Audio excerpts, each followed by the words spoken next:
vas in od nas lahko vsaj v kakšni od teh mačk najde nekaj svojega, nekaj, kar on sam je, ali pa bi morda želel biti.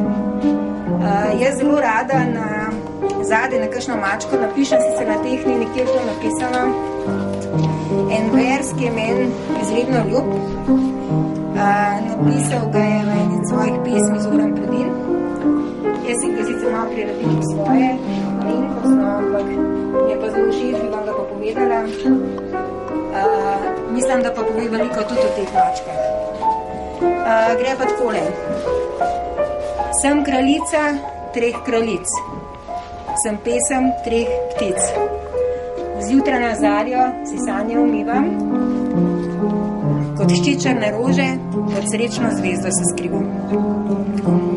Jaz bi vam želela, da bi vsi našli trenutek v življenju, ki bi ga lahko opisali s tem verzom.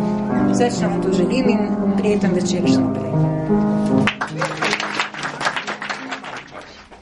Nekoč pa si je vendarle izbral primeren trenutek, se osrčil in ji rekel: Katarina, prosim te, nikar ne daj, da umrem od ljubezni. Mladenka mu je brž odgovorila: O, ko bi Bog dal, da bi ti mene še bolj ne silil v smrt. Ta odgovor je zbudil v Ricardu veliko radost in pogum, pa ji je dejal: Nikdar ti ničesar ne odrečem, kar bi bilo tebi všeč, vendar se moraš potruditi, da sama najdeš odrešitev svojemu in mojemu življenju. Nato je odvrnila mladenka: Ricardo, saj vidiš, kako me stražijo, zato sama ne vidim možnosti, kako bi mogel ti priti k meni.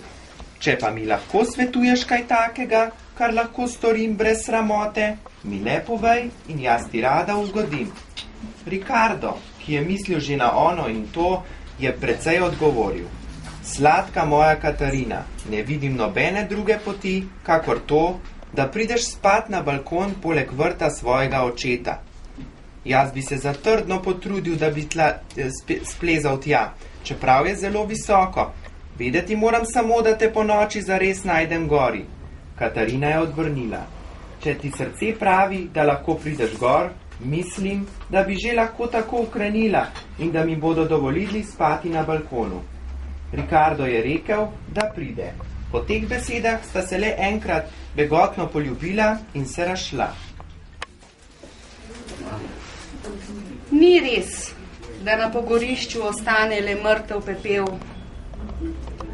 Ostanejo z ognjem prečiščeni spomini. V mojem srcu je ostala toplina vsega, kar je preživelo. Ostal mi je čar, s katerim sem te sprejela v svoje življenje. Vse, kar sem ti dala, se mi vrača, ker je moje. Moj ptiček brez gnezda. Pobegnil si iz pravljice o nesrečnem vrabčku. Vsako jutro priletiš na mojo blazino in me požgečkaš, da moji prsti na nogah zažvrgolijo in odvržejo težke sanje v pozabo. Tvoja krilca prhutajo po moji glavi, ko si zlatim glavnikom razčesavam dolge lase. S kljunčkom drobiš smehljajoče drobtinice na mojih ustnicah, ves skuštran pokaš od smeha in z žgečkljivimi krempelci poskakuješ na mojih ramenih. Ugnezdil si se na mojem mehkem trebuhu, kjer ščebetaš do pozne noči. Ljubljeni mali vrabček.